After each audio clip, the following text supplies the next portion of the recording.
Un poco en minoría y con la competencia, dichosa competencia de los amigos que defienden el reciclado de residuos. Así que nuestra competencia siempre sea con esas ideas de mejorar el medio ambiente, ¿no?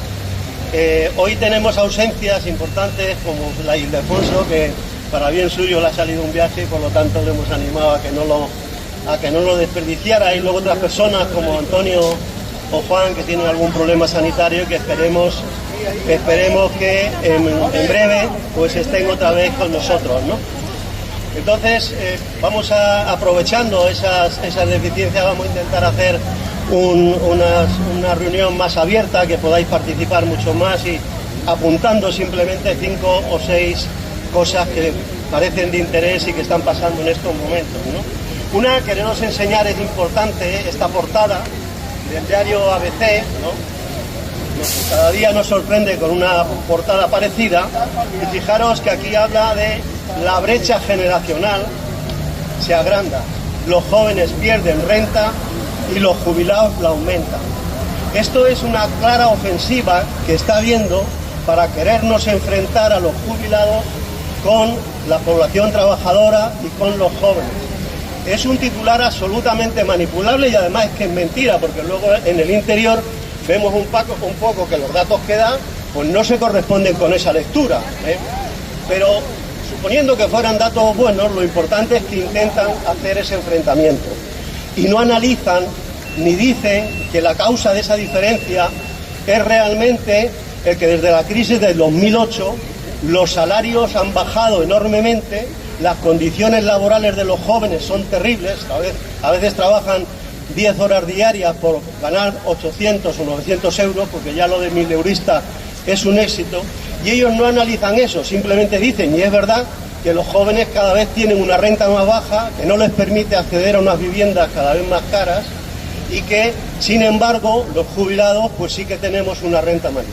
Cuando en realidad la renta de los jubilados no es un regalo, sino que es el resultado de las cosas que hemos estado cotizando durante nuestra vida laboral. En función de esas cotizaciones recibimos. Y además, en función de que estamos movilizándonos, como hoy y como otros días, a favor de que nuestras rentas no pierdan poder adquisitivo y que se actualicen con las subidas del IPC.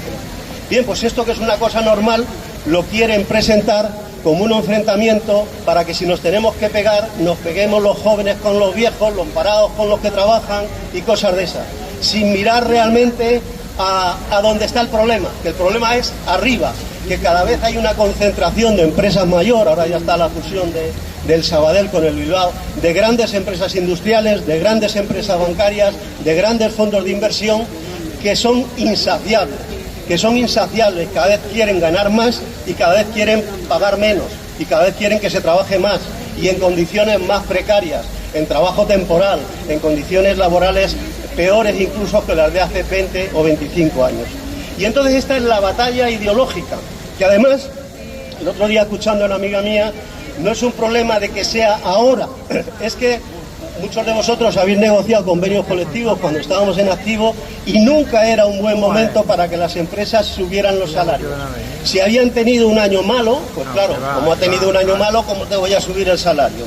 Y cuando había años excelentes de triplicaban los beneficios, no puedo subiros las condiciones porque pongo en riesgo el futuro, porque quiero hacer inversiones para garantizar la estabilidad, etcétera, etcétera. No estamos en una situación excepcional, estamos en algo que es crónico, que es, desgraciadamente, hay que decirlo, un poco la lucha de clases entre unos que quieren todos pero quieren más, no quieren repartir, no quieren la igualdad, están contra la igualdad, consideran que la igualdad es algo que desestimula, y el resto de la población. Y ese es el panorama en el que estamos moviendo. Aprovecha el ABC además para decir, y es verdad que en Alemania, pues el nuevo canciller alemán quiere hacer recortes en las pensiones y recortes en algunas condiciones laborales. Y es verdad que lo quiere hacer. Primero porque es una ola que no es de España, no estamos hablando aquí tal, sino que es una ola que recorre Europa y que recorre además Estados Unidos con el Trump, y que está en Argentina y que está en muchos países del mundo el tema de los recortes y decir es que las clases trabajadoras consumen demasiados recursos. Bien, analizando un poco el caso alemán, hay que decir que el caso alemán no es el caso español en este momento.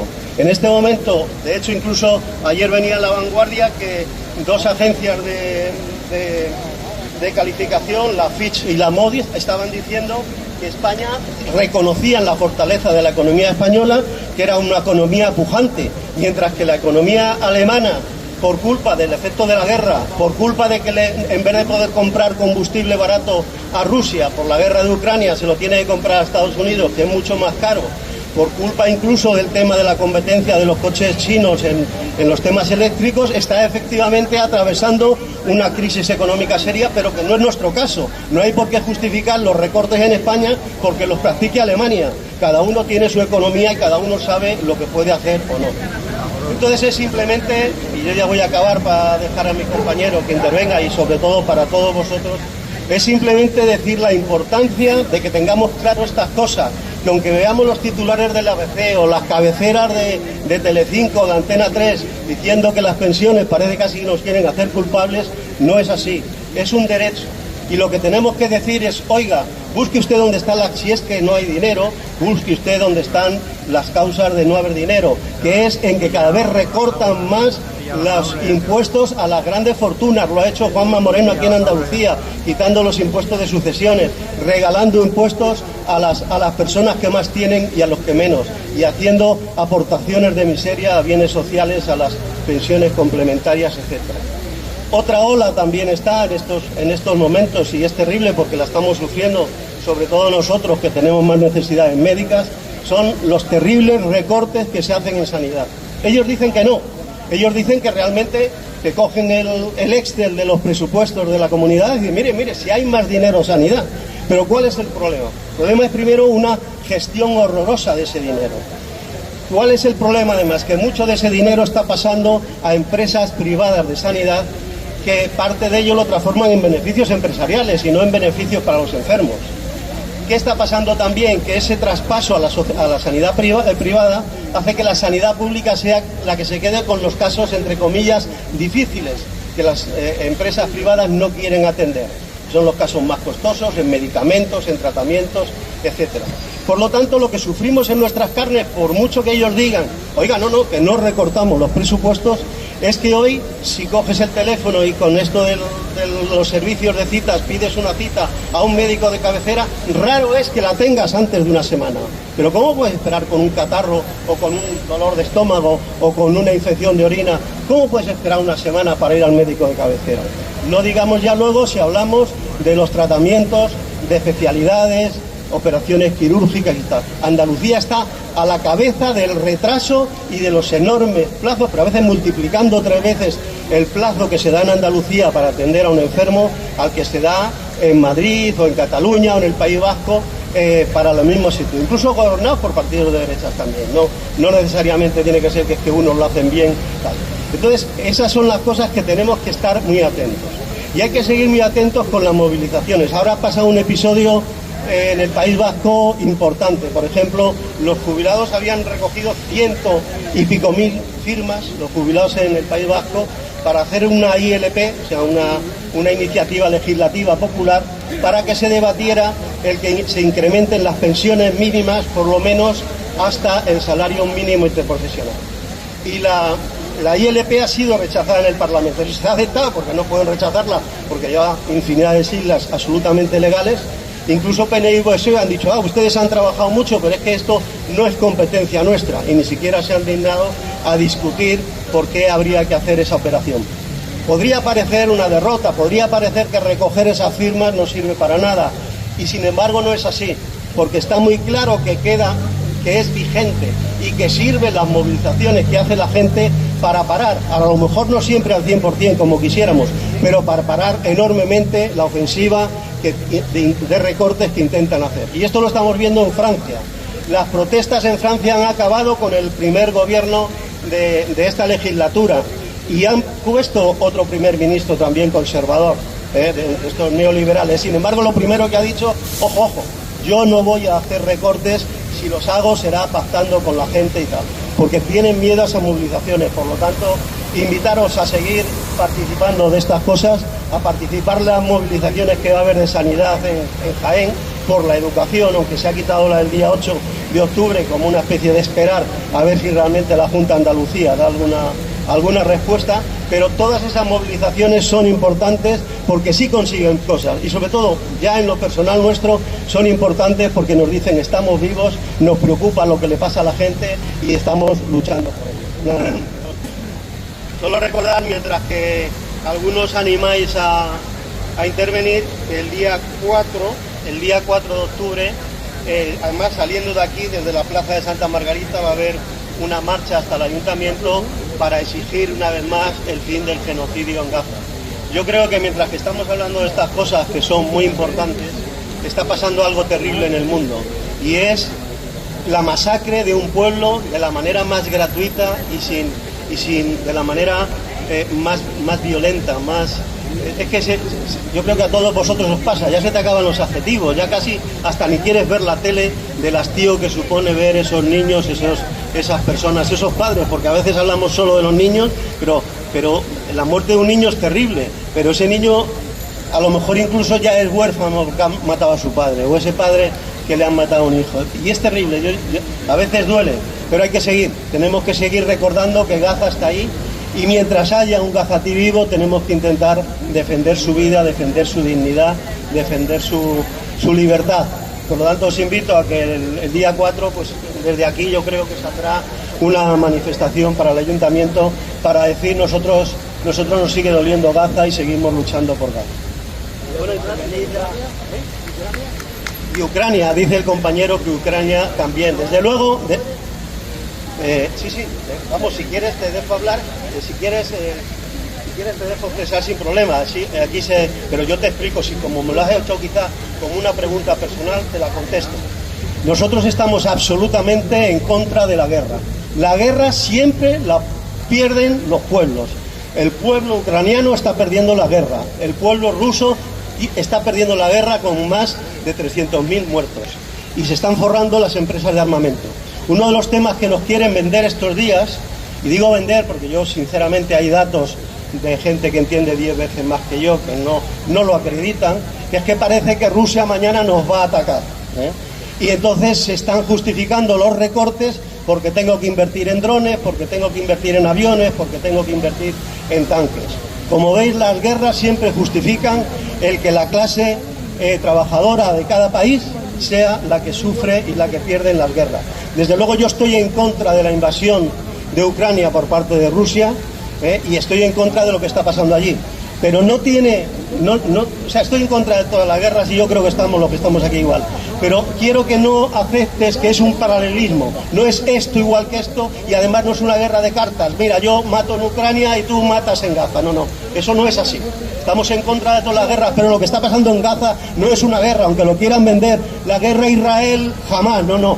Es una masacre de un pueblo que lleva 50 años siendo masacrado en Chabra, en Chatila, quitándole cada vez más terreno, ejecutando y matando a sus mejores gentes, a los periodistas, a los médicos, a los actores, a los cineastas, a los deportistas.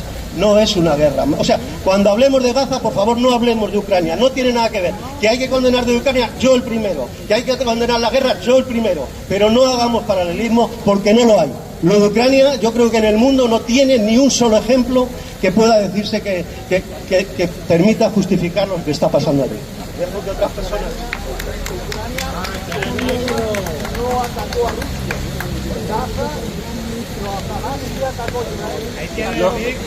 No, perdona. Sí, vamos a ver. Estamos en contra de la guerra y estamos en contra del terrorismo. Lo de Israel y Gaza no ha empezado el 7 de octubre. El 7 de octubre hay datos muy reconocidos de que jamás es un montaje del gobierno israelí para justificar sus atrocidades. Pero la masacre de Gaza, el exterminio del pueblo palestino, la invasión y la ocupación permanente de Cisjordania no empezó en octubre hace 2 años. Ha empezado hace 50 años y sigue.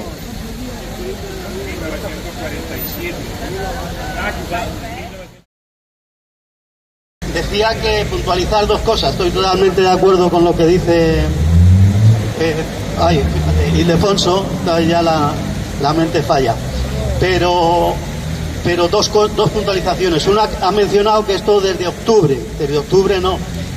Israel está masacrando al pueblo palestino desde hace más de 40 años. Primero, ocupando unas tierras que no les pertenecían, expulsando a los palestinos de sus territorios y dejando prácticamente unas cárceles, como se ha venido llamando, al aire libre, lo que es Gaza y lo que es Cisjordania. Y quiere seguir así, quiere exterminar al pueblo palestino con la complicidad de Estados Unidos y desgraciadamente de la Unión Europea. La Unión Europea es totalmente cómplice. Ya se ha querido curar en salud declarando que no apoya a la flotilla porque es una provocación a Israel. Y por lo tanto, con eso, cuando mañana Israel ataque a la flotilla, que la va a atacar desgraciadamente, pues Europa querrá lavarse las manos frente a eso. Una de las cosas que está Europa blanqueando a Israel, como ya ha dicho Ildefonso, es admitiendo que esté en todos los actos culturales de Occidente, cuando Israel realmente es un país que pertenece a Oriente Medio y que debería de competir con los vecinos, con sus territorios vecinos. Sin embargo, en fútbol, en Eurovisión, en la vuelta ciclista, porque no se ha bloqueado la vuelta ciclista porque estemos contra el ciclismo. A mí me encanta el ciclismo y me ha dado pena porque me encanta ver todas las carreras de tal. Ha sido porque en esa vuelta, aparentemente no política, porque es una vuelta casi más comercial que política, los equipos no llevan el nombre de Francia, de Bélgica o de Italia, llevan el nombre de marcas comerciales porque son los que ponen el dinero para tal. Sin embargo, en el caso del equipo de Israel sí lleva el nombre de Israel. Está queriendo blanquear y, digamos, abusar, decir que nosotros estamos aquí y etc. Por lo tanto, claro que procede esa protesta. Los que dicen no mezcle usted deporte y política están siendo unos falsos porque ellos lo han mezclado 1000 veces, deporte y política, quererlo aprovechar. Lo que pasa cuando no están de acuerdo con unas cosas y dicen no lo mezcle usted, pues claro que hay que mezclarlo. Y hay que matizar además una cosa importante.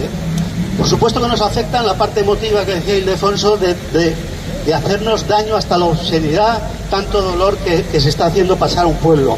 Pero es que además eso no deja de ser un engranaje de algo mucho más gordo y que por eso nos tenemos que preocupar y seguir combatiendo, y es que aquí se está priorizando a nivel de Europa, a nivel de Estados Unidos y en este conflicto el dinero sobre los derechos de las personas.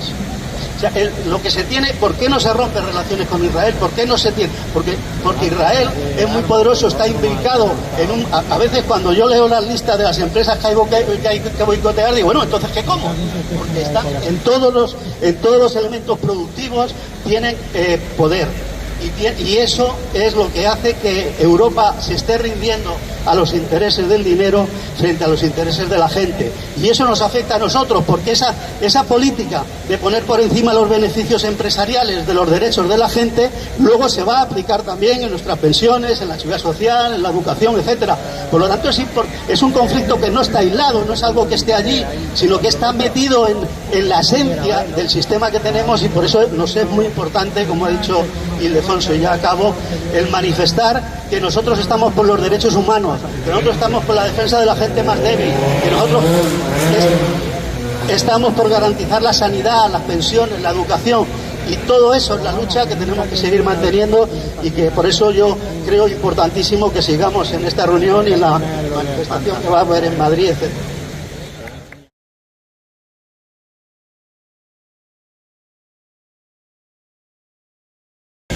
Hola, telegráficamente, porque yo sé que es muy tarde, pero no quería dejar de pasar el asunto. Primero enlazar con lo último que ha dicho Antonio, con el tema terrible de Gaza, la falta de humanidad que está habiendo por parte del gobierno, de la Unión Europea, de